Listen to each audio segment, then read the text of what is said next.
नमस्कार, ANB news देख रहे हैं आप और मैं हूं आपके साथ हितेंद्र। बुलेटिन का आगाज करेंगे लेकिन उससे पहले रुक करेंगे इस वक्त की बड़ी खबर की और इस वक्त की बड़ी खबर सामने आ रही है जम्मू कश्मीर से। ये बड़ी खबर आपको बता रहे हैं, शोपियां में मुठभेड़ खत्म हो गई है। ये बड़ी खबर, 2 आतंकवादी मारे गए हैं। जैश ए मोहम्मद के कमांडर सज्जाद अफगानी की मौत हो गई है। ये बड़ी खबर, एनकाउंटर में मारा गया है जैश ए मोहम्मद का कमांडर। आईजीपी कश्मीर ने सुरक्षा बलों को इस एनकाउंटर पर, सफल एनकाउंटर पर बधाई दी है। मुठभेड़ में कुल 2 आतंकवादी मारे गए हैं। एक कल ही मारा गया था और एक आज मारा गया है। कमांडर बताया जा रहा है। जम्मू कश्मीर के शोपियां में मुठभेड़ चल रही थी लगातार 3 दिनों से और अब ये मुठभेड़ जो है वो खत्म हो गई है। जैश ए मोहम्मद का कमांडर सज्जाद अफगानी भी मारा गया है। ये बड़ी खबर आपको बता रहे हैं जम्मू कश्मीर से। ये बड़ी खबर, आईजीपी कश्मीर ने सुरक्षा बलों को बधाई दी है। सुरक्षा बलों की ये बड़ी कामयाबी। काफी लंबा ये एनकाउंटर चला और इसमें सफलता मिली। दोनों आतंकवादी मारे गए। 2 आतंकवादी बताए जा रहे थे वहां पर जहां मुठभेड़ चल रही थी और लंबे समय से ये मुठभेड़ चल रही थी। 2 रातों तक भी, दोनों रातों में भी ये मुठभेड़ चली। 3 दिन से यहां पर मुठभेड़ चल रही थी और अब बड़ी सफलता हाथ लगी है। जैश ए मोहम्मद का कमांडर मारा गया है।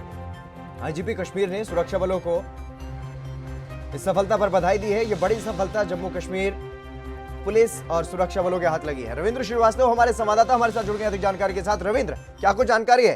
दोनों आतंकवादी मारे गए, जैश ए मोहम्मद का जो कमांडर था वो भी मारा गया। बिल्कुल, देखिए जिस तरह से लगातार पिछले 3 दिन की बात करें तो 13 तारीख शाम से जो एनकाउंटर चल रहा था, जो आज समाप्त हो गया है, उसकी जानकारी खुद आईजीपी जो कश्मीर है उन्होंने दी है और बधाई भी दी है उन्होंने, और कहा है कि जो जैश ए मोहम्मद कमांडर था वो भी ढेर हो गया है और एक आतंकी को कल मारने में सफलता हासिल हुई थी और एक आतंकी जो है, जो कमांडर था जैश ए मोहम्मद का, उसको आज मारने में कामयाबी हासिल हुई है। तो कहीं ना कहीं सुरक्षा बलों के लिए एक बड़ी कामयाबी की बात है, क्योंकि लगातार जिस तरह से आतंकियों के ऊपर शिकंजा कसा हुआ है, आतंकियों को लगातार न्यूट्रलाइज किया जा रहा है। कुछ आतंकी पकड़े भी जा रहे हैं, जो उनके सहयोगी हैं उनको पकड़े जा रहे हैं और जो आतंकी आत्मसमर्पण नहीं कर रहे उनको उनके अंजाम तक पहुंचाया जा रहा है। ये कहीं ना कहीं बड़ी कामयाबी है। जी रविंद्र, तमाम जानकारी देने के लिए बहुत शुक्रिया। लेकिन ये बड़ी कामयाबी, 2 आतंकवादी मार गिराए गए और उनमें से एक कमांडर था, जैश ए मोहम्मद का कमांडर, वो भी ढेर कर दिया गया है। ये बड़ी कामयाबी हाथ लगी है सुरक्षा बलों के और इस पर आईजीपी ने बधाई भी दी है सुरक्षा बलों को। जम्मू कश्मीर पुलिस और सुरक्षा बलों ने संयुक्त रूप से ये ऑपरेशन चलाया था और 3 दिन तक ये एनकाउंटर चला जिसमें 2 आतंकवादी मारे गए। फोरम ऑफ बैंक यूनियंस के करीब 10 लाख कर्मचारी हड़ताल पर हैं। बैंक 2 दिनों से पहले ही बंद थे और आज सोमवार को भी सरकारी बैंक की सेवाएं बाधित हैं। मंगलवार को भी बैंक बंद ही रहेंगे। दरअसल केंद्र सरकार की नीतियों के खिलाफ पिछले महीने से ही बैंक कर्मी प्रदर्शन कर रहे हैं। फरवरी में भी प्रदर्शन किए गए और अभी भी प्रदर्शन जो है वो लगातार जारी है और अब 15 और 16 मार्च को 2 दिन की हड़ताल का ऐलान बैंक कर्मियों की तरफ से किया गया और आज हड़ताल का असर देखने को मिल रहा है। सभी सरकारी बैंक बंद है जिससे खाताधारकों को खासा परेशानियों का सामना करना पड़ रहा है, क्योंकि इस हड़ताल के कारण सरकारी बैंकों में जमा, निकासी, चेक क्लियरेंस, लोन मंजूरी जैसे सभी काम बंद हैं। हालांकि एटीएम सेवाएं जारी हैं, निजी बैंक भी खुले हुए हैं। हड़ताल के दौरान ऑनलाइन जैसे दूसरे ट्रांजैक्शन के विकल्प भी ग्राहकों के सामने उपलब्ध हैं, लेकिन जो लोग बैंक की शाखा में जाकर के अपना काम करते हैं उनके लिए सिर्फ मुसीबत का ही विकल्प है। उन्हें अब 17 मार्च तक इंतजार ही करना पड़ेगा।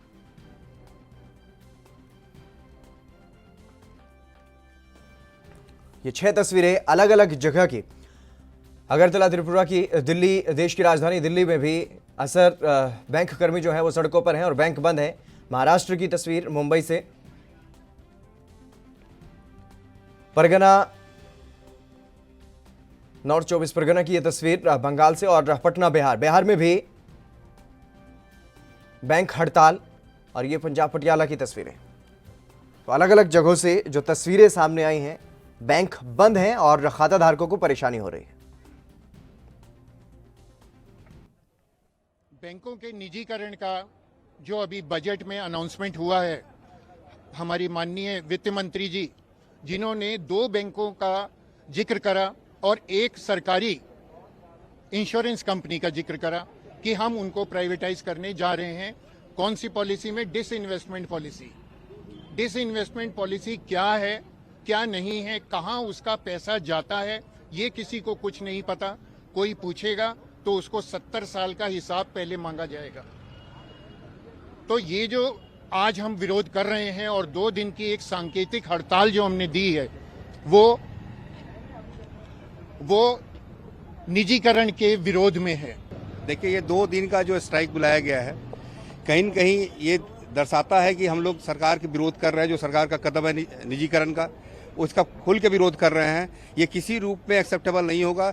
एक सरकार आती है जो 60 साल तक शासन करती है और वो बैंकों का नेशनलाइजेशन करती है, राष्ट्रीयकरण करती है।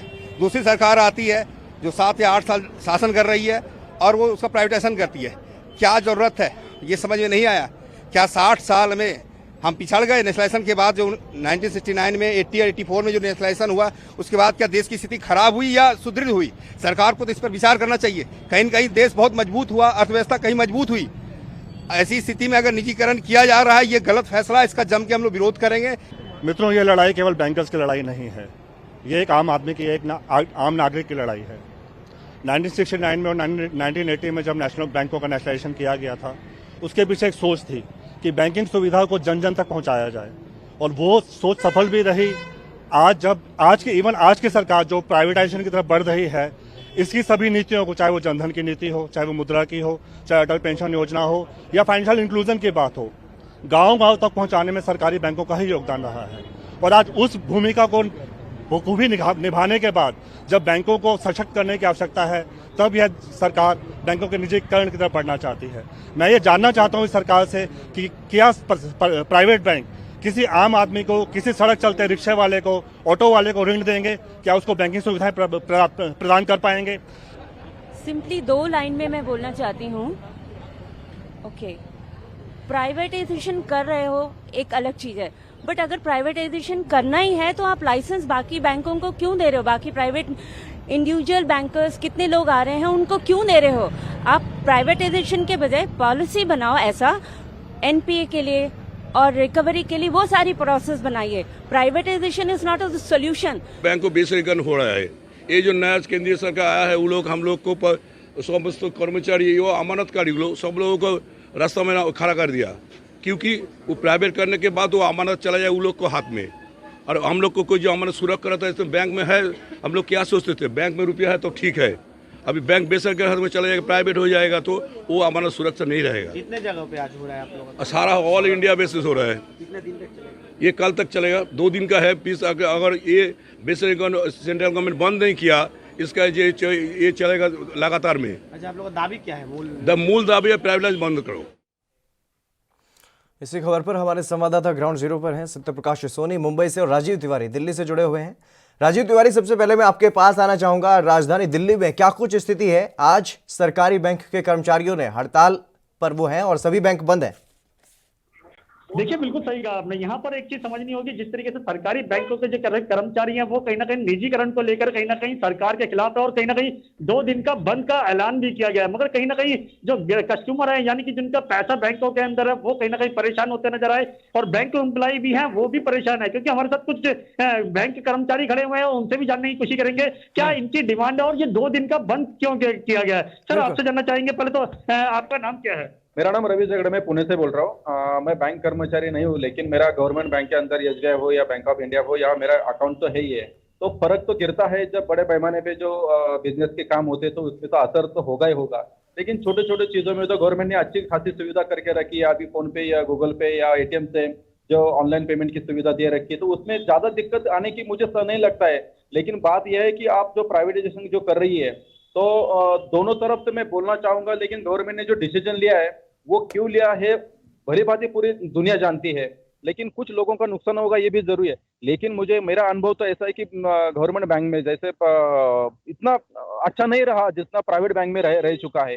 आज ICICI bank, HDFC bank, Axis bank के पीछे से आके आगे चली क्यों गई? उनकी सर्विस की वजह से क्यों? ऐसा क्या हो रहा है जो गवर्नमेंट बैंक में लोग जाना पसंद नहीं करते, 1-2 घंटा लाइन में लगते हैं, लोग यहाँ जाते हैं और लाइन पे लगे रहते हैं और वो मोबाइल पे गेम खेलते रहते हैं। ये सब बंद होना चाहिए। इनके ऊपर कोई कंट्रोल नहीं है। जो गवर्नमेंट के बैंक में जो लोग काम कर रहे हैं, इनके ऊपर कंट्रोल कोई नहीं, कोई सर्विस के बारे में सोचता नहीं है।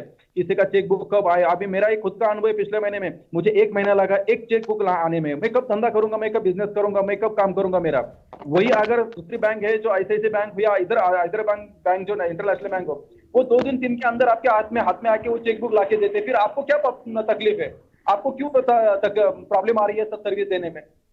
लोग वहां जा रहे हैं क्योंकि आप सर्विस बेटर नहीं दे रहे हो। हम तो चाहते हैं आपको सपोर्ट करे, आपकी बैंक बढ़े, गवर्नमेंट को मतलब सपोर्ट भी मिले। गवर्नमेंट की ये नौबत क्यों आई है? आज हम जहां देखते हैं प्राइवेटाइजेशन, जब पिछले सरकार हो या ये सरकार हो, उन्होंने सब उसके ऊपर फोकस क्यों दिया है? कि आपको भी मालूम है कि जहाँ का गवर्नमेंट सर्वेंट है वो बहुत निर्दास होता है, वो सर्विस के बारे में नहीं सोचता, उसके सैलरी के बारे में ज्यादा सोचता है। ये शायद मेरा गलत भी लगेगा, बुरा भी लगेगा, लेकिन मैं मेरा खुद का अनुभव बोल रहा हूँ। सब लोग ऐसे, मैं ये नहीं कह रहा हूँ। अच्छा सर, सरकार ने कहा है कि निजीकरण करेंगे, तो निजीकरण क्या वो सही है? सर कुछ हद तक सही है, पूरा का मैं नहीं बोल रहा हूँ। मैं ये नहीं बोल रहा हूँ कि सबके सब काम नहीं कर रहे हैं, और ये भी नहीं कहूंगा कि सबके सब ईमानदारी से काम कर रहे हैं। मैं मेरा खुद का एक्सपीरियंस बता रहा हूँ। अगर मेरा खुद का एक्सपीरियंस जो है तो वही मैं आपको शेयर कर सकता हूँ। लेकिन प्राइवेटाइजेशन करने से पहले बहुत अच्छी बात है, इन लोगों की प्रॉब्लम भी गवर्नमेंट ने समझनी चाहिए कि उनकी क्या दिक्कत आ चुकी है। अगर उनको काम ही करना है, अभी जहाँ इंटरनेशनल बैंक में या प्राइवेट बैंक में जो काम कर रहे हैं उनको भी तो सब कुछ चल रहा है, उनको भी सैलरी मिल रही है, वो काम कर रहे हैं। यहाँ काम करने में इनका तकलीफ बहुत है। तो सर्विस अच्छी होना तो हमें बाहर के बैंक की जरूरत है ही नहीं है। हमें कहाँ बाहर के बैंक की जरूरत है? अगर आप सर्विस दे तो हम आपके बैंक, हमें तो चाहते हैं अपने देश में हम सब कुछ हो जाए। हम भी अपने देश से प्यार करते हैं, हम भी अपने लोगों से प्यार करते हैं, तो हम क्यों ना बाहर के बैंक के ये करें? लेकिन ये सर्विस का बहुत बड़ा प्रॉब्लम है। ये लोग कितना सीरियस करते हैं सर, आपकी भी भली बातें जानते हैं, पूरी दुनिया जानती है। लेकिन इन लोगों का भी गवर्नमेंट ने सोचना चाहिए कि ये प्राइवेटाइजेशन होने के बाद उनकी हालत क्या होगी, उनका ऊपर क्या असर गिरेगा, ये सोच के डिसीजन लेना चाहिए, ऐसा मैं कहता हूँ। Thank you. ये और लोगों से भी जानने की कोशिश करते हैं हकीकत में सच्चाई क्या है, क्योंकि जिस तरीके से सरकार कह रही है कि बैंकों को निजीकरण किया जाएगा, यानी कि प्राइवेटाइजेशन किया जाएगा, और कहीं ना कहीं बैंक कर्मचारी या फिर जो और लोग हैं वो परेशान होते नजर आ रहे हैं। क्या हम जानने की कोशिश करते हैं, क्या आप वाकई में परेशान हुए हैं बैंकों के द्वारा? देखिए, बैंकों के द्वारा परेशान कई लोगों के खाते वाते खुलवाने थे, कुछ काम होते हैं कैश में, बहुत सारे कार्य होते हैं जो आज बिल्कुल ठप पड़ा हुआ है, तो उसकी वजह से कोई काम नहीं हो पा रहा है। और बात जहां तक हम करें कि प्राइवेट और सरकारी बैंकों के, तो हमने देखा कि पिछले दिनों यस बैंक और PMC बैंक का आपने घोटाला भी देखा। तो सभी चीजें सरकार अगर प्राइवेटाइज कर देगी, और प्राइवेटाइज होने के बाद ये बैंकें कोई घपला करती हैं, तो उसका जिम्मेदार कौन होगा? अगर मान लीजिए कि आपका 5 लाख रुपए बैंक में पड़ा हुआ और आपके बैंक डूबता है या घाटे में जाता है, तो RBI कहेगी 5,000 रुपए दे दो, या एकदम से जैसे PMC में हुआ था कि पूरा पैसा ही रोक दिया था। कई मेरे दोस्तों के 8 लाख 9 लाख रुपए अभी भी फंसे हुए हैं उन लोगों के, तो पैसा एकदम से ब्लॉक हो जाता। तो जिसको जरूरत होगा आज पैसे की, और उसको 2 महीने बाद वो 5,000 या 6,000 निकाल लेगा, तो कैसे चला पाएगा? तो सरकार को कहीं ना कहीं ये सोचना जरूर होगा कि सभी बैंकों को प्राइवेटाइज या निजीकरण, निजी हाथों में देने से काम नहीं चलेगा, और देश की जनता का जो विश्वास है आज भी सरकारी बैंकों पर है। हालांकि सरकारी बैंकों की सर्विस जो है वो दिन प्रतिदिन खराब हो रही है, लेकिन इसको ठीक करने की जो आवश्यकता है, ना कि इसको निजी हाथों में देने की जरूरत है। हम देखा आपने किस तरीके से बताया गया कि पब्लिक की क्या राय है, और कहीं ना कहीं जो बैंक एम्प्लॉई हैं वो भी परेशान है हमारे साथ।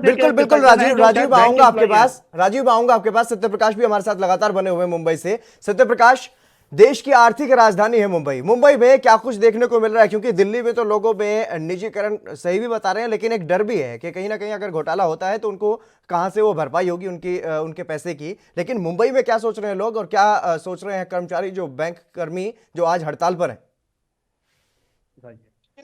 मैं मुंबई के कैनरा बैंक के बाहर इस वक्त खड़ा हूं। आप सीधे तस्वीरें देख पा रहे हैं कि कैनरा बैंक यह है जहां पर लगा दिया गया है। हालांकि तमाम जो बैंक के खाता धारक वो लगातार यहाँ आ रहे हैं और अपनी अपनी मांगे के लिए जो उनकी उम्मीद लगा रहे हैं, लेकिन जिस तरह से बैंकों में ताला लगा दिया था, और सबसे बड़ी बात अहम की कि बैंक ने एक नोटिस लगा दिया है। तस्वीरें लगातार देख पा रहा है कि nation wide bank strike on 15 and 16 मार्च 2021।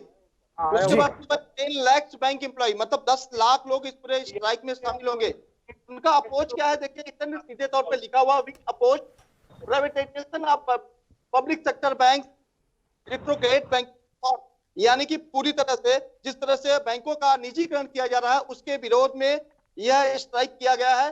लगातार ये तस्वीरें हैं उनके फोरम की तरफ से किया गया है। देखिए, United forum of bank union जिसमें AIBEA, AIBOC, NCBE, AIO तमाम जो 9 यूनियंस है बैंकों की, वो लगातार इस पूरे स्ट्राइक में शामिल है। हालांकि ये भी थोड़ी देर पहले बताया गया कि करीब 3 बजे के आसपास जो है जो तमाम बैंक स्ट्राइकर्स हैं वो एक प्रेस कॉन्फ्रेंस करेंगे और जानकारी देंगे कि उनकी क्या मांगे हैं। इस दौरान ये भी कहा गया था हितेन कि जब बैंक बंद रहेगी उस दौरान तमाम शाखाओं में लोगों की सुविधाओं का ख्याल रखा जाएगा। लेकिन लगातार आप तस्वीरें देख पा रहे हैं कि बैंक में सुविधाओं की बात तो दूर, यहाँ पे ताला लगा दिया गया है, यानी कि कोई भी सख्त यहाँ पर है नहीं। लोग आ रहे हैं अपनी जरूरतों के लिए, लेकिन उनका काम नहीं हो रहा था। जाहिर तौर पर काफी नाराजगी भी व्यक्त कर रहे हैं।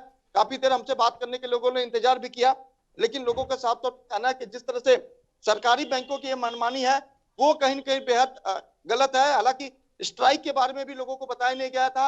यही वजह है कि लोग काफी नाराज और इस पूरे मामले में नाराज दिख रहे हैं। जी राजीव, क्योंकि लगातार जिस तरीके से अगर देखा जाए तो लोगों में नाराजगी है, खासतौर पर सरकारी बैंक की जो काम करने की जो शैली है उससे लोग नाराज हैं, लेकिन दूसरी तरफ लोगों में प्राइवेट बैंक को लेकर के भी एक डर है कि उनका पैसा कहीं डूब ना जाए। तो इसको लेकर के क्या कुछ राय आम लोगों के सामने आ रही है?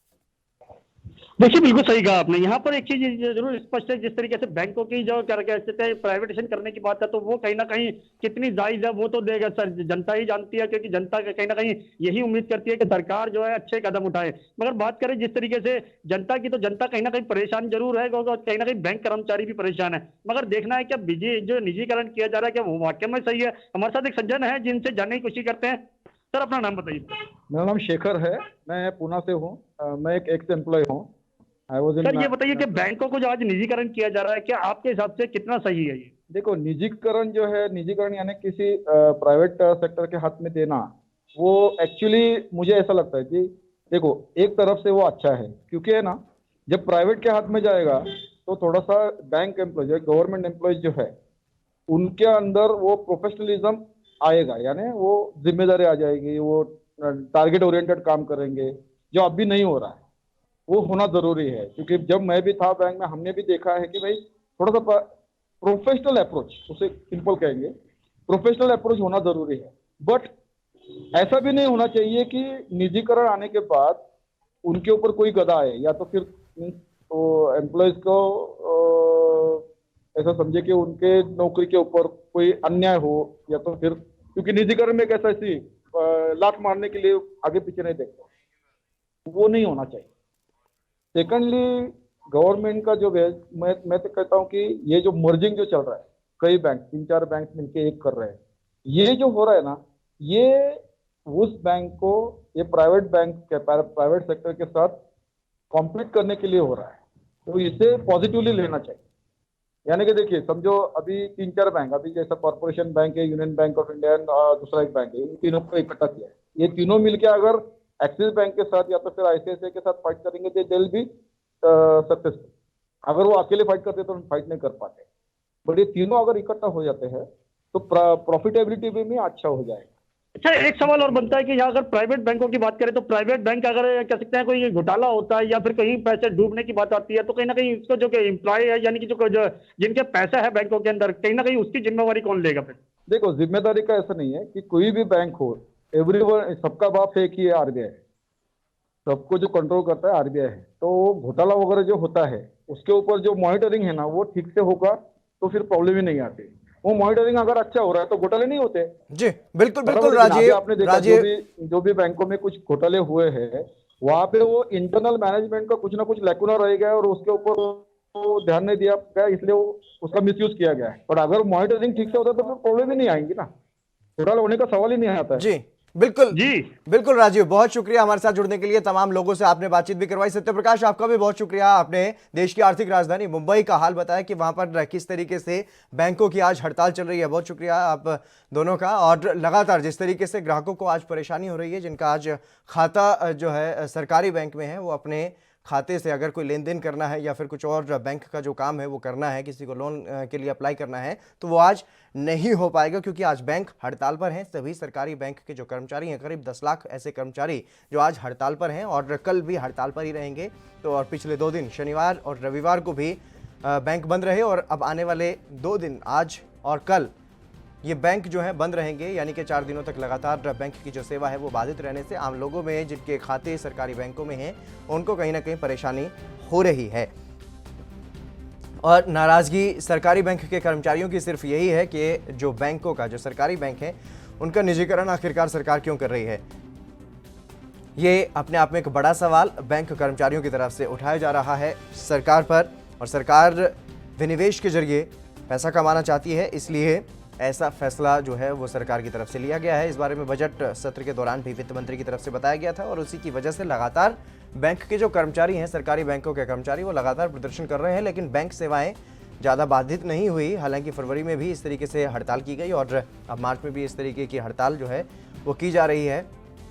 15 और 16 मार्च का दिन रखा गया है बैंकों के निजीकरण का विरोध करने के लिए, और लगातार जो बैंक के कर्मचारी हैं वो विरोध प्रदर्शन तो कर ही रहे हैं, लेकिन अब इस बंद के दौरान भी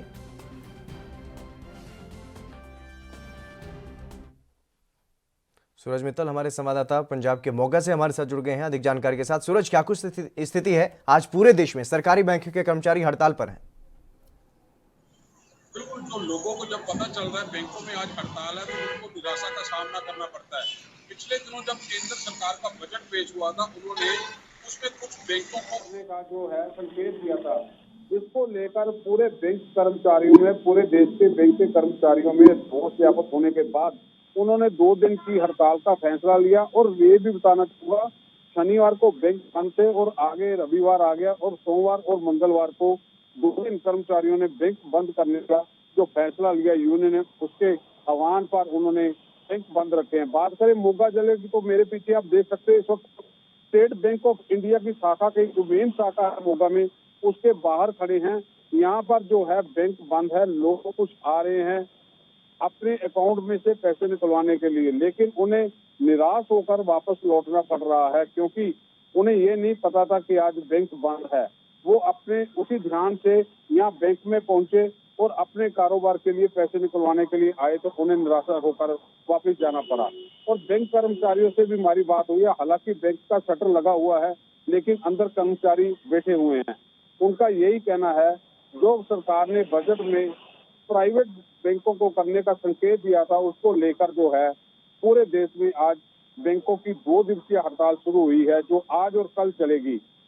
हालांकि बैंक के कर्मचारियों का वेतन सरकार की तरफ से काट लिया जाएगा, लेकिन वो इससे बेपरवाह होकर अपनी यही मांग कि बैंकों को प्राइवेट ना किया जाए, उसी मांग को लेकर आज 2 दिवसीय सरकार के खिलाफ बंद कर रोष व्याप्त कर रहे हैं। जी सूरज, लगातार जिस तरीके से बैंक के कर्मचारी हड़ताल पर हैं और आज बैंक की जो सेवाएं हैं वो भी बाधित हैं, तो इसको लेकर के जो आम लोग वहां पर पहुंच रहे हैं, जिनका काम नहीं हो रहा है बैंक में, उनकी क्या कुछ प्रतिक्रियाएं सामने आ रही हैं? देखो, उनका तो यही कहना था, जो लोग काम के लिए यहाँ पे पहुंचे, एक जो घर से बैंक में पैसे निकलवाने के लिए आया तो अपने बच्चे की फीस उसने अदा करनी थी, जो बैंक से ही पहले ट्रांसफर होनी थी, लेकिन वो यहाँ पर बैंक बंद होने के बाद निराश होकर लौटा। उसका यही कहना था कि सरकार को अगर बैंक पहले ही सही तरह से चल रहे हैं, जो नेशनल बैंक हैं, बड़े बड़े बैंक के जो नाम है, स्टेट बैंक ऑफ इंडिया की बात कर लो या पंजाब नेशनल बैंक बात कर लो, पिछले दिनी कुछ बैंक जो दूसरे बैंकों में मर्ज भी हुए थे, लेकिन मर्ज होने के बाद वो नेशनल बैंकों में ही रह गए थे। लेकिन अब जो सरकार ने बजट में प्राइवेट बैंकों को करने का कुछ संकेत दिया था, उससे जो है बैंक के कर्मचारी आहत हुए हैं और इसका जो है सीधा सीधा खमियाजा आम लोगों को, उपभोक्ता को भोगना पड़ रहा है, क्योंकि जरूरी काम के लिए जब उन्होंने पैसों की निकासी के लिए यहाँ पहुंचे तो यहाँ बैंक बंद मिला। और हालांकि स्टेट बैंक के बाहर हम खड़े हैं, यहाँ पे एटीएम भी लगा हुआ है, लेकिन इस वक्त एटीएम में पैसे भी कैसे नहीं है। कुछ लोग वैसे ही यहाँ से निराश होकर निकले। जी सिंगर, ये बहुत शुक्रिया आपका। तो लगातार जिस तरीके से निजीकरण का विरोध किया जा रहा है कर्मचारियों की तरफ से, देश भर में सरकारी बैंक आज बंद हैं और कई जगहों पर हालांकि ये कहा गया था कि जो एटीएम की सेवाएं हैं वो चालू रहेंगी, लेकिन कई जगहों पर एटीएम की सेवाएं भी सरकारी बैंकों की तरफ से नहीं सुचारू ढंग से चालित की गई हैं। तो ऐसे में जो आम लोग हैं, जो ग्राहक हैं, जो खाता धारक हैं, उनको कहीं ना कहीं परेशानियों का सामना करना पड़ रहा है। किसी को अपने बच्चे की फीस देनी है तो किसी को कुछ और ज़रूरी काम है, उनमें कहीं ना कहीं अब जो समस्या है उसका सामना आम लोगों को करना पड़ रहा है, खाता धारकों को करना पड़ रहा है जिनका खाता सरकारी बैंक में है। हालांकि प्राइवेट बैंक इस दौरान खुले हुए हैं, लेकिन अगर किसी का खाता सरकारी बैंक में हैं तो उसके सामने बड़ी समस्या ये है कि सभी सरकारी बैंक जो है वो बंद हैं। निजीकरण का विरोध किया जा रहा है। देश भर में सरकारी बैंक आज बंद किए गए हैं और करीब 10 लाख ऐसे कर्मचारी हैं सरकारी बैंकों से जुड़े हुए जो आज के इस बंद में शामिल हुए हैं और विरोध प्रदर्शन कर रहे हैं। जिस तरीके से सरकार की तरफ से ये ऐलान किया गया है कि कुछ बैंकों का निजीकरण किया जाएगा और इंश्योरेंस कंपनी LIC का भी निजीकरण करने की बात कही गई है, तो उसका ये विरोध किया जा रहा है बैंक कर्मचारियों की तरफ से और बैंक के लिए नई पॉलिसी लाने की नसीहत केंद्र सरकार को दी जा रही है। हालांकि आम लोगों से जिस तरीके से हमारे संवाददाताओं ने बात की, उनका साफ तौर पर यह कहना है कि निजीकरण ठीक है, लेकिन उनको एक बात का डर भी है क्योंकि निजीकरण में सेवाएं ज़रूर अच्छी मिल जाएंगी लेकिन पैसा डूबने का उन्हें डर है। हालांकि इस पूरे मसले पर क्योंकि देश भर में तमाम ऐसे निजी बैंक हैं जो चल रहे हैं सही तरीके से, हालांकि कुछ में ऐसे मामले सामने आए जो बैंक डूबने की कगार पर थे या फिर कोई घोटाला हुआ तो उसके बाद RBI की तरफ से कार्रवाई की गई बैंकों पर और लेन देन पर भी रोक लगाई गई। तो उसी से कहीं ना कहीं डरे हुए हैं कुछ लोग कि अगर सभी बैंक इस तरीके से प्राइवेट हो जाएंगे, निजी हाथों में चले जाएंगे तो फिर उनका जो पैसा है उसकी सुरक्षा की जिम्मेदारी कौन लेगा।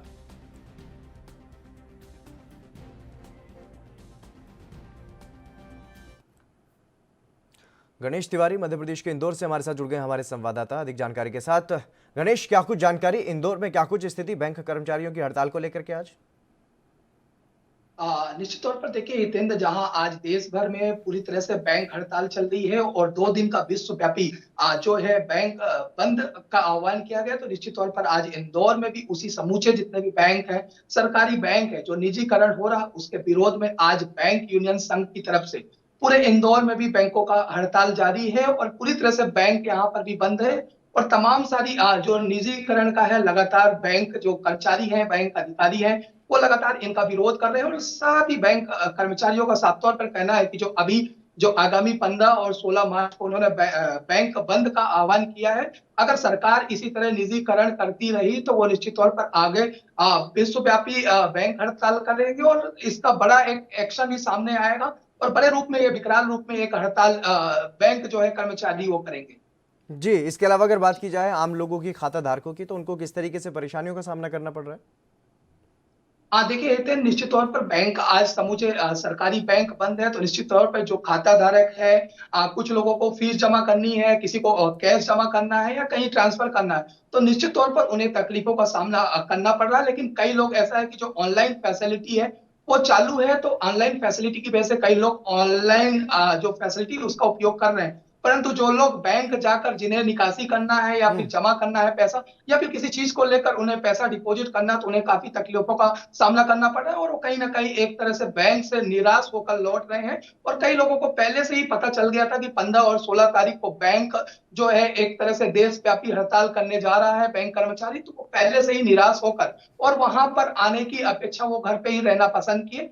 तो लगातार जो आम जनता है वो कहीं ना कहीं निराश नजर आ रही है और सरकार की इस नीति का भी वो लोग विरोध कर रहे हैं, क्योंकि आम जन है उनका ज्यादातर जो भरोसा होता है वो सरकारी बैंकों में ज्यादा भरोसा होता है। साफ तौर पर आम जनों का भी कहना है कि अगर इसी तरह से प्राइवेटाइजेशन बैंकों का निजीकरण होता रहा तो कल को जैसे अभी यस बैंक के साथ हुआ था और कई ग्राहकों के पैसे जो है, खाताधारकों के पैसे डूबने से डूब गए थे, तो अगर इस तरह की घटनाएं सामने आती हैं तो उसका जवाबदेही कौन लेगा।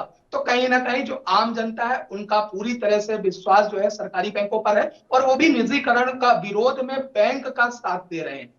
जी गणेश, तमाम जानकारी देने के लिए बहुत शुक्रिया आपका। तो देश भर की तस्वीरें जो है वो हमने आपको दिखाई है, हमारे संवाददाताओं से हमने आपको रूबरू करवाया है और देश भर में अलग अलग जगह पर क्या कुछ स्थिति है बैंक की हड़ताल को लेकर के, बैंक कर्मचारियों की हड़ताल को लेकर के, वो हमने आपको दिखाई है। और देश भर में जो बैंकों का निजीकरण करने की बात केंद्र सरकार की तरफ से कही जा रही है उसका विरोध लगातार अब कर्मचारी जो है वो करते हुए दिखाई दे रहे हैं। फिलहाल रुकेंगे एक छोटे से ब्रेक के लिए, जल्द हाजिर होंगे।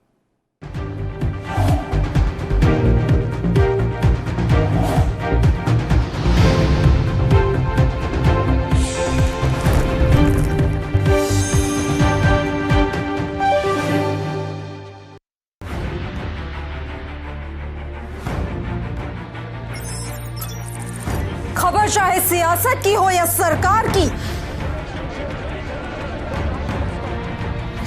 खबर चाहे भ्रष्टाचार की हो या गुनहगार की, दिन भर में क्या रहा देश जगत का हाल, किस मुद्दे ने बनाई किसकी सरकार, रखते हैं हम सब पर नजर, पहुंचाते हैं हम हर खबर। हम हैं ANB न्यूज। कम ब्रेक और ज्यादा खबरों के साथ देखिए ANB news in channel number पर।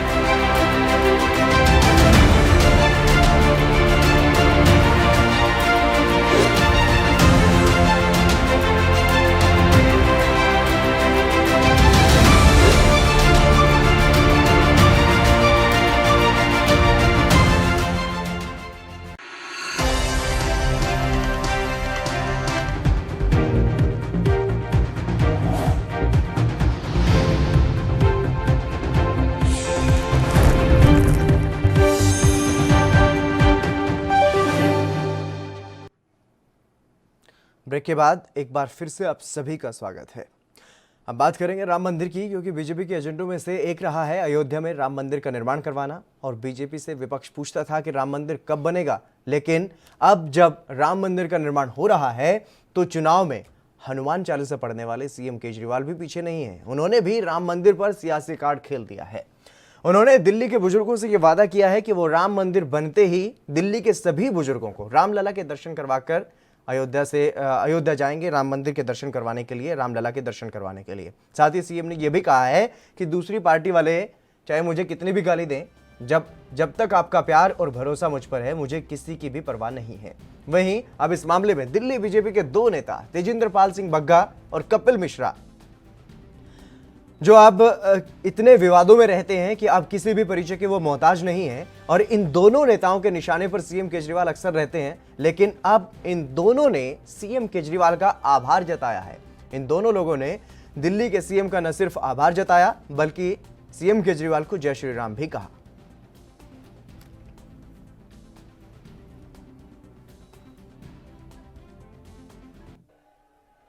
तो हमने प्लानिंग करी है, दिल्ली के अपने जितने बुजुर्ग हैं, जितने बुजुर्ग माताएं हैं, जितने बुजुर्ग अपने हैं, उन सभी बुजुर्गों को दिल्ली सरकार मुफ्त में रामलला के दर्शन कराने के लिए अयोध्या लेके जाएगी।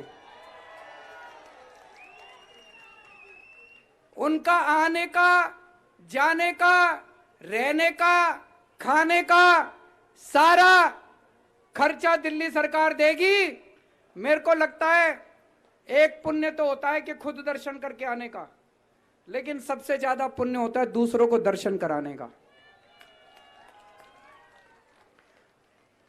दोस्तों, मेरे को किसी की परवाह नहीं है। ये दूसरी पार्टी वाले जितनी मर्जी गाली दें, ये दूसरी पार्टी वाले जो मर्जी कहें, जब तक आपका प्यार, आपका भरोसा, आपका विश्वास मेरे ऊपर है, मेरे को इस दुनिया में किसी ताकत की परवाह नहीं है। दोस्तों, आप इसी तरह से अपना भरोसा बनाए रखिए। आप और मैं मिलके, आपकी सरकार मिलके दिल्ली को और दिन दूनी रात चौगुनी तरक्की करेंगे, मिलके तरक्की करेंगे और अपने भारत का नाम रोशन करेंगे। भारत माता की। नमस्ते, मैं हूं कपिल मिश्रा और मैं तेजिंदर बग्गा, और हम आज दिल्ली के मुख्यमंत्री अरविंद केजरीवाल जी का आभार व्यक्त करने के लिए आए हैं कि उन्होंने बाबरी मस्जिद को तोड़कर बनाए जा रहे भव्य राम मंदिर पर ऐलान किया है कि वहां पे दिल्ली के बुजुर्गों को मुफ्त में वहां पे उनको दर्शन कराया जाएगा। वो बाबरी मस्जिद को जब गिराया गया और जो भव्य राम मंदिर बनाया गया, दिल्ली की सरकार के पैसों से दिल्ली के लोगों को उस भव्य राम मंदिर का दर्शन कराएगी, याद दिलाएगी कितना पाप किया था औरंगजेब ने और कैसे हिंदुओं ने उस पाप की निशानी को मिटा के अपना भव्य मंदिर बनाया है। हम आभार प्रकट करते हैं अरविंद केजरीवाल जी का। दिल्ली के हिंदुओं के लिए इस तरीके से मुझे उम्मीद है वो इस तरीके के इनिशिएटिव लेते रहेंगे और उन लोगों के मुंह पर करारा तमाचा मारते रहेंगे जो बाबरी मस्जिद का समर्थन करते थे। अरविंद केजरीवाल को जय श्री राम। जय श्री राम, जय श्री राम।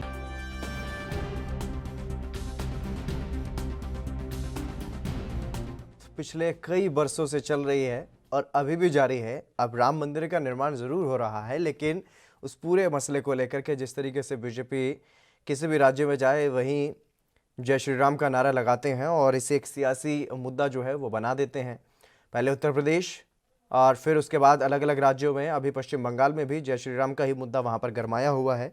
ममता दीदी गुस्सा हो जाती हैं तो उसको वो वहाँ पर पूरे तरीके से भुनाने की कोशिश की जाती है। लेकिन अब बीजेपी के सियासी दांव पेच में कुछ भी कह सकते हैं उलझते हुए या फिर उससे बचाव करते हुए सीएम केजरीवाल ने ये अपना एक अलग सियासी दांव चला है। उन्होंने सभी दिल्ली के बुजुर्गों को रामलला के दर्शन करवाने का वादा किया है। जब भी मंदिर बन जाएगा तभी दिल्ली के जो सभी बुजुर्ग हैं उनको रामलला के दर्शन करवाने के लिए दिल्ली सरकार की तरफ से लेकर जाया जाएगा।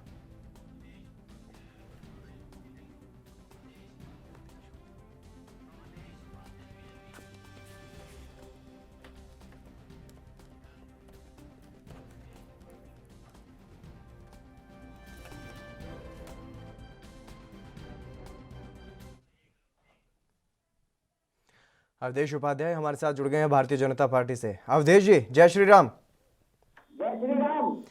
अवधेश जी, अब जिस तरीके से बीजेपी ने शुरुआत में ही जय श्री राम से सियासत जो है वो कहीं ना कहीं जय श्री राम के सहारे आपने केंद्र में भी सरकार बनाई और यूपी में भी सरकार बनाई, और अब जो बाकी दूसरे दल हैं वो भी जय श्री राम के नाम पर इसी तरीके से सियासत करने लग गए हैं। सीएम केजरीवाल ने जिस तरीके से ये वादा किया है राम मंदिर बनते ही वहां पर ले जाया जाएगा बुजुर्गों को, अच्छा फैसला है? बहुत अच्छा फैसला है, मैं तो इसकी सराहना करूंगा। और जो हमारे अभी जो नेता हैं कपिल मिश्रा जी और जो तेजेंद्र बग्गा उन्होंने भी कहा है। लेकिन मैं ये और कहना चाहूंगा हमारे सीएम साहब से कि जब आप बुजुर्गों को वहां तक ले जा रहे हैं अयोध्या तक, तो उनको इस बात की भी उनको पूरा नॉलेज दें कि यहाँ पहले बाबरी मस्जिद थी और जो भगोड़ा आया था हमारे देश में उसने भगवान राम के मंदिर को तोड़कर यहाँ मस्जिद बनाई। अब यहाँ पुनः राम मंदिर का निर्माण हो रहा है। ये भी उनको ये चीज बतानी चाहिए साथ में। और दूसरी बात, जब इतना बड़ा अच्छा काम कर ही दिया है केजरीवाल साहब ने, तो भैया सोने पे सुहागा ये भी कर दीजिए आप कि जो मथुरा और काशी है, जो वहां पर मंदिर जो गिरफ्त में है, उनको भी छुटकारा दिलाने के लिए आप आंदोलन जारी कीजिए। उसमें देश की जनता आपको साथ देगी। बिल्कुल।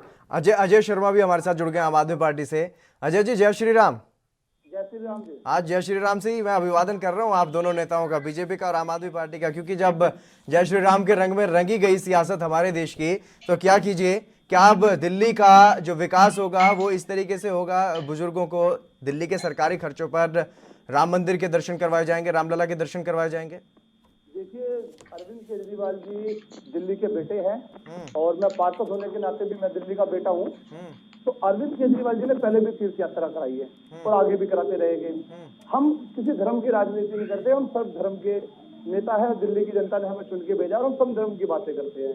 ये राजनीति सिर्फ बीजेपी करती है जय श्री राम की। मैं पंडित हूँ, मुझे जय श्री राम बोलने में कोई हर्ज नहीं है, पर जय श्री राम आगे नाली साफ नहीं कराएंगे। मैंने देखा कि बवाना के इलेक्शन में मैं पूरे दिन था, कालीमार के इलेक्शन में पूरे दिन था, वहां पर जय श्री राम के नारे लग रहे थे। अरे जय श्री राम हमारे भगवान है, हमारे पूजने हैं। तो मैं कह रहा हूँ कि भगवान को राजनीति में लाया क्यों जा रहा है? देखो, केजरीवाल जी दिल्ली के मुख्यमंत्री जी है, वो दिल्ली की जनता के बेटे हैं, वो उनके माता पिताओं को तीर्थ यात्रा कराने ले जा रहे हैं, उसमें बीजेपी वालों को अगर हो रहा है। भाई, आप राम मंदिर के नाम पे बचपन से राजनीति करते आए हो, राजनीति आप चला रहे हो, पर आपने राम जी के लिए करा क्या? तो दिल्ली में अरविंद केजरीवाल की सरकार है, वो श्री राम के लिए कुछ करना चाह रही है, लोगों को तीर्थ पे ले जा रही है, तो इन्हें क्या बुरा लग रहा है? नहीं, बुरा नहीं लग रहा है, ये तो आभार जता रहे हैं आपका। नहीं, हम तो पहले ही कह रहे थे, हम तो श्री राम हम तो हनुमान जी के भक्त था जब मैं छोटा था। क्यों लग रहा है कि ये नहीं, आपको ऐसा क्यों लग रहा है कि बीजेपी को बुरा लग रहा है? ये तो वाहवाही कर रहे हैं सीएम केजरीवाल की इस मामले में। हमें तो अच्छा कर रहे हैं भाई, हम ये नहीं कह रहे बुरा किया है, हम तो ये कह रहे हैं और उनको बताया जाए जितेंद्र जी कि यहाँ क्या था पहले, कौन सा भगोड़ा हमारे देश में आया था जिसने हमारे भगवान राम का मंदिर तोड़कर अपना वो बनाया था वहां पे काफिला। जी अजय जी, मेरा सवाल ये है कि बीजेपी तो आपकी वाहवाही कर रही है, तारीफ कर रही है, आपको क्यों ऐसा लग रहा है कि बीजेपी वालों को बुरा लग रहा है? ऐसा नहीं का बुरा लग रहा है। देखिए, अगर बीजेपी जय श्री राम के लिए हमारे बढ़ोतरी कर रही है, हम ये कह रही है कि अरविंद केजरीवाल अच्छा काम कर रहे हैं, तो अच्छी बात है। भाई दिल्ली के सीएम अगर अच्छे काम कर रहे हैं तो वो बीजेपी का लोग सीएम है, कोई प्रधानमंत्री देश के, अगर वो हमारे भी तो प्रधानमंत्री है, वो राजनीति क्या कर रहे हैं, जैसे अभी ये कह रहे थे भगोड़े है, ये है वो है। अरे दिल्ली के मुख्यमंत्री है, आपके मुख्यमंत्री। अरे भाई किसे कहा था, हितेंद्र जी ने समझाई, मैंने किसे कहा था भगोड़े? दिल्ली के मुख्यमंत्री कौन था बाबर? वहाँ पे भी यही था कि नहीं, बाबर कौन था उन्हें बताना तो पड़ेगा ना। जो यहाँ से अरविंद केजरीवाल जी बस भेजेंगे बुजुर्गों की, उनको ये भी बताना चाहिए कि अयोध्या में पहले भगोड़े ने जो कब्जा किया था उसकी जगह राम मंदिर का भव्य निर्माण हो रहा है। अरविंद केजरीवाल जो मुख्यमंत्री है, और इतने कम बजट के अंदर भी, इतने कम पैसों के अंदर भी आपको सब कुछ फ्री देने के बाद भी, तीर्थ यात्रा देने के बाद भी बढ़ोतरी कर रहा है, रोजगार भी बढ़ा रहा है, लोगों को रोजगार भी मिल रहा है, लोगों को बेनिफिट भी मिल रहा है। पर एक तरफ हमारी केंद्र सरकार वो बस राम के नाम पे राजनीति हो रही है, पर जमीन पे कुछ नहीं है। अवधेश जी, आपको नहीं लगता कि जिस तरीके से बीजेपी जय श्री राम के सहारे केंद्र की सत्ता में काबिज हो गई है, अब उसी की तोड़ निकालने के लिए पहले हनुमान चालीसा पड़ी, दिल्ली की सत्ता में एक बार फिर से आगे केजरीवाल, और अब ये कहीं ना कहीं वोट बटोरने के लिए ही इस तरीके का जो काम है, इस तरीके से तीर्थ करवाने का जो काम है बुजुर्गों को किया जा रहा है दिल्ली सरकार की तरफ से? देखिए अवधेश जी, बिल्कुल अजय जी, मैं आपके पास आ रहा हूं।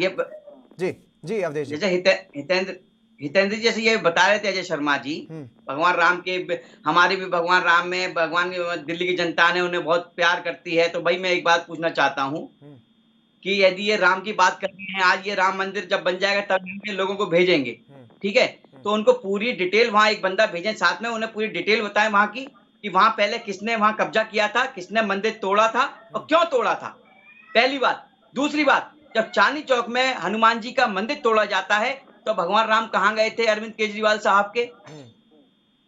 हितेंद्र जी, रामायण आपने देखी होगी, अभी चली थी लॉकडाउन में, उसमें कालनेमी पात्र था जो कि हनुमान जी को प्रभु भक्ति का पाठ पढ़ाना चाहता था। वैसे ही दिल्ली के हमारे मुख्यमंत्री जी हैं जो दिल्ली के हिंदुओं को भक्ति का पाठ पढ़ाना चाहते हैं, झांसा देने चाहते हैं। एक झांसा इन्होंने पहले दिया था 6 साल पहले कि यमुना जी को साफ करूंगा, लेकिन आज तक यमुना जी साफ नहीं है। आप जाके देख लीजिए यमुना जी को। पानी की बात थी, आज पूर्वी दिल्ली में आप जाकर देखिए हितेंद्र जी, 4 दिन से लोग मतलब पानी के लिए तरस रहे हैं। वहां टोल फ्री नंबर है इनका, एक जल बोर्ड का, उस पर फोन करते हैं, वहां कोई फोन नहीं उठाता। लोग 300-300 रुपए की बोतल खरीद कर पी रहे हैं, लेकिन अरविंद केजरीवाल के सर पर कोई जू नहीं रेंग रही है। ये विकास है। दिल्ली को लंदन बनाने की कोशिश कर रहे थे, ये कि दिल्ली को लंदन बनाऊंगा मैं। अरे दिल्ली को लंदन तो छोड़ो, आप दिल्ली को आप राजधानी नहीं बना पाए। नहीं, दिल्ली के मुख्यमंत्री वो मुख्यमंत्री हैं अवधेश जी, इस बात में कोई शक है आपको कि दिल्ली के सीएम केजरीवाल सिर्फ झांसा दे रहे हैं, रामलला के दर्शन नहीं करवाएंगे दिल्ली के बुजुर्गों को?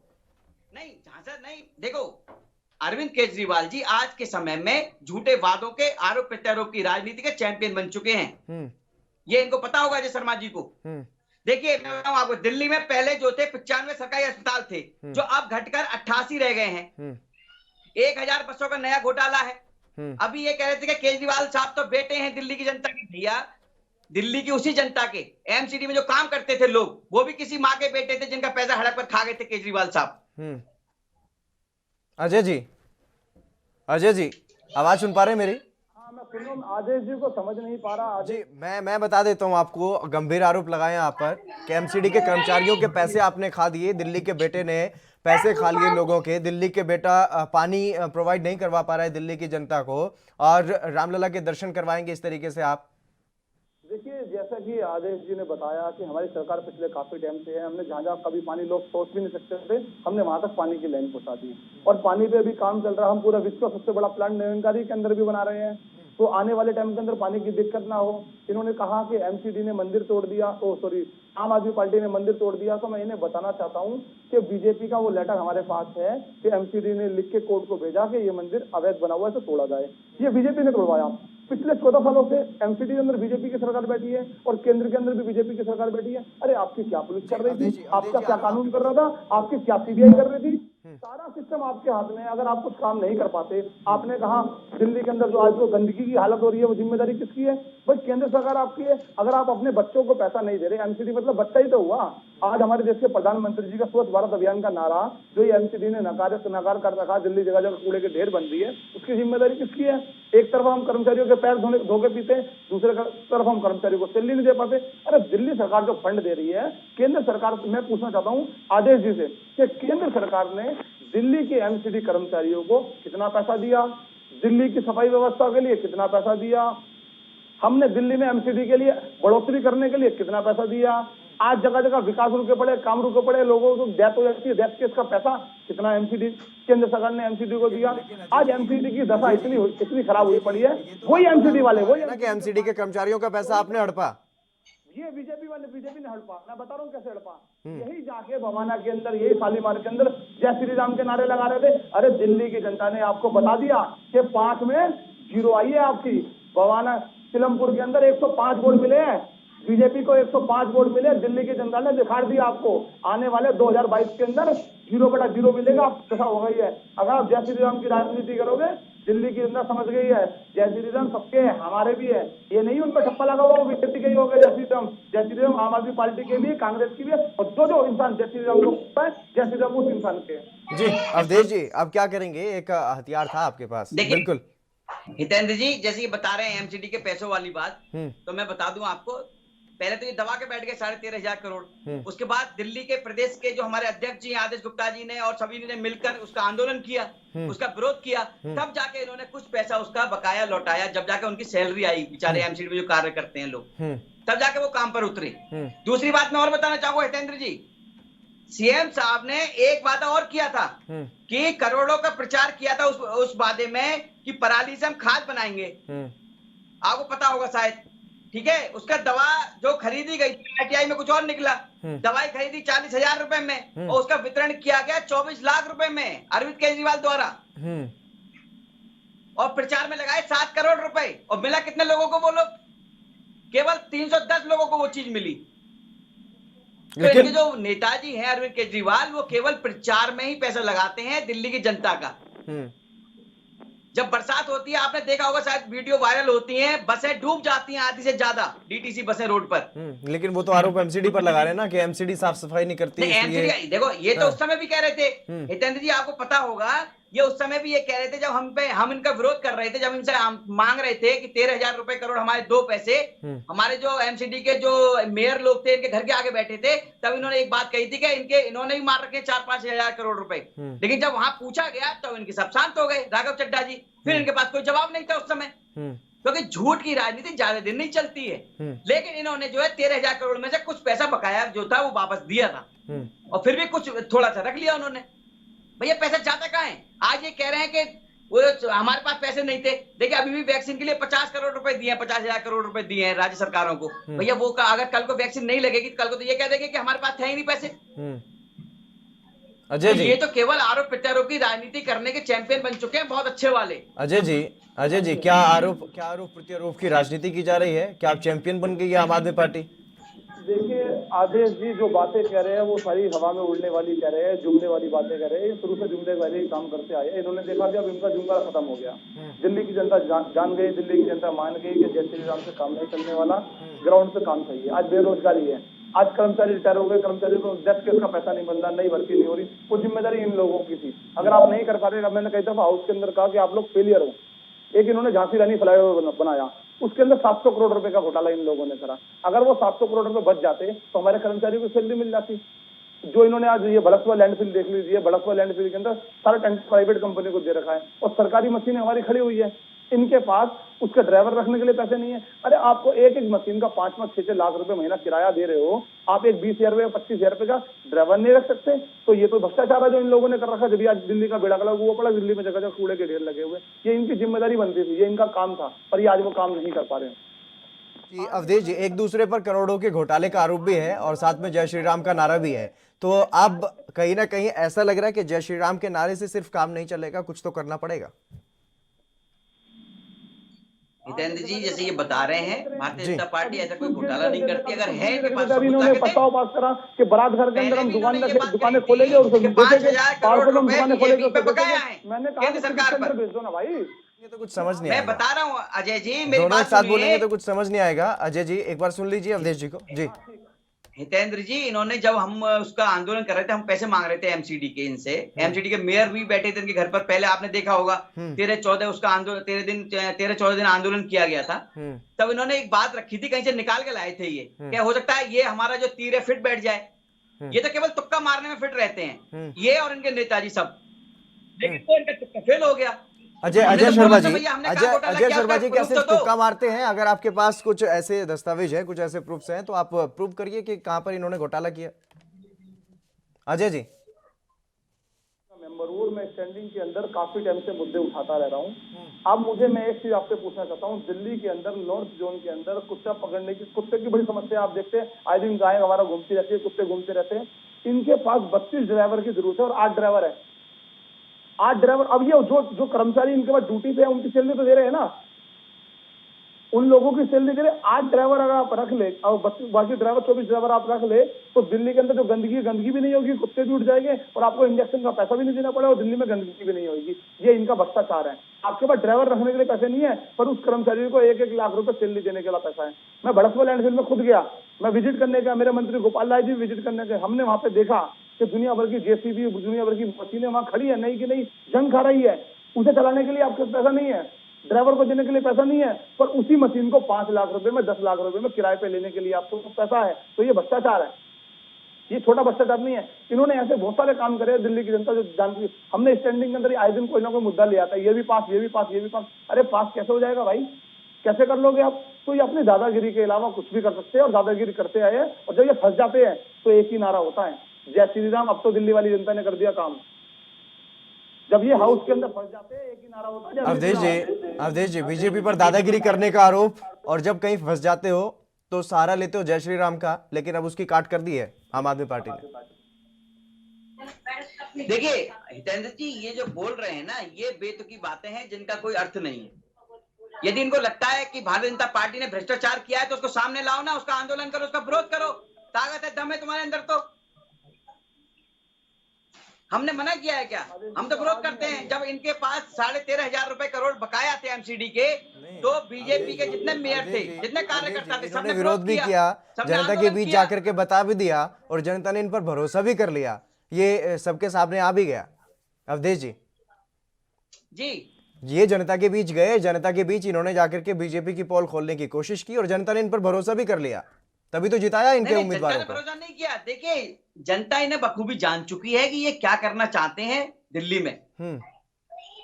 फिर इनके जब उम्मीदवार, टिंकू शर्मा की हत्या होती है, इनके उम्मीदवार कैसे जीत गए? लोग हत्या करते हैं, उस पर चुप्पी साथ जाते हैं ये लोग। नहीं अवधेश जी, इनके उम्मीदवार कैसे जीत गए? वहीं एक अखलाक जब मारा जाता है, उसे घर में 1 रुपए देने जाते हैं, 1 करोड़ रुपए केजरीवाल साहब। एक रेपिस्ट को सिलाई मशीन उसमें देते हैं इनाम में। ये क्या दर्शाता है? नहीं, लेकिन दिल्ली की जनता तो अभी भी इन पर ही भरोसा कर रही है ना। देखिए दिल्ली की जनता इन पर भरोसा नहीं कर रही है।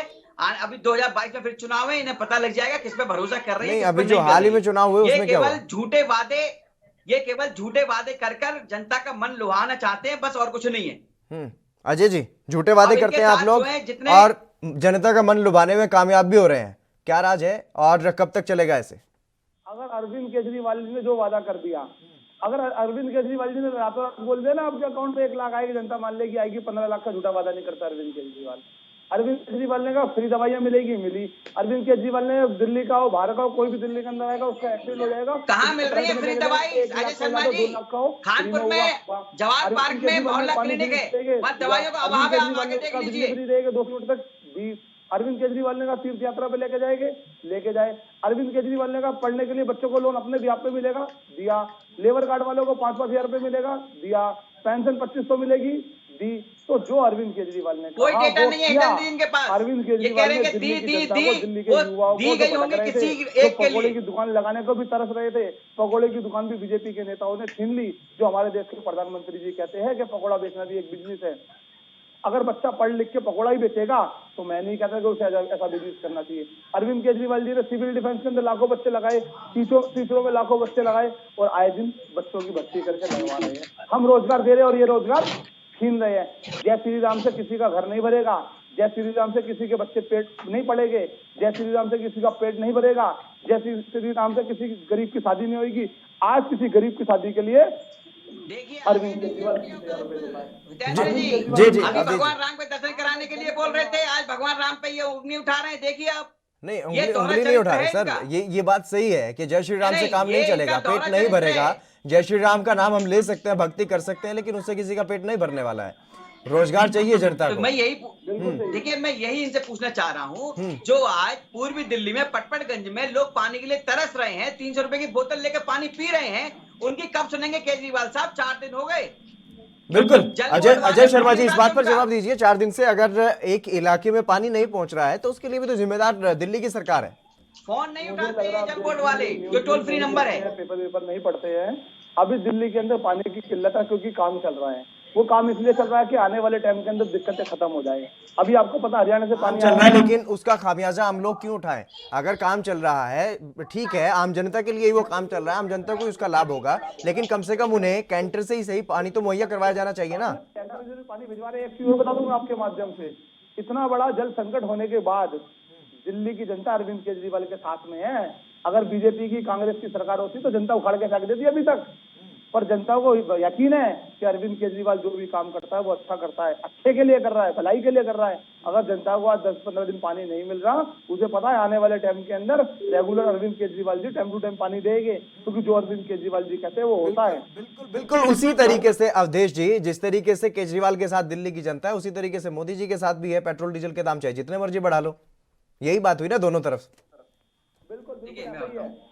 ये जो आज आम आदमी पार्टी की सरकार है, जो मैं भी अजय जी, क्या यही कहा जाए कि केजरीवाल की भी अंधभक्ति है जो केजरीवाल के समर्थन में है? देखिए, ये अंधभक्ति नहीं है। मैं एक आपको एग्जांपल देता हूँ। आज मान लीजिए कोई गरीब इंसान 10,000 या 15,000 रुपए कमा के ला रहा है, वो पैसे लाके अपनी वाइफ के हाथ में देता है, वो वाइफ खर्चा चलाती है।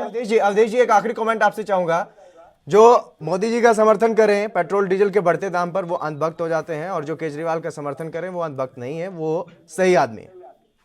देखिए, मैं बताऊं, भारतीय जनता पार्टी ये पूरा देश जान चुका है कि विकास करती है तो सबका विकास करती है। अजय जी सुन लीजिए जी, बिल्कुल। अवधेश जी, छोटा सा कमेंट। बिना किसी भेदभाव के साथ विकास कर रही है, और सभी धर्मों का, हिंदू हो, मुस्लिम हो, सिख हो, ईसाई हो। लेकिन आम आदमी पार्टी ने जो विकास दिल्ली का किया है, वो भी पूरी दिल्ली की जनता ने देखा है, पूरे भारत ने देखा है।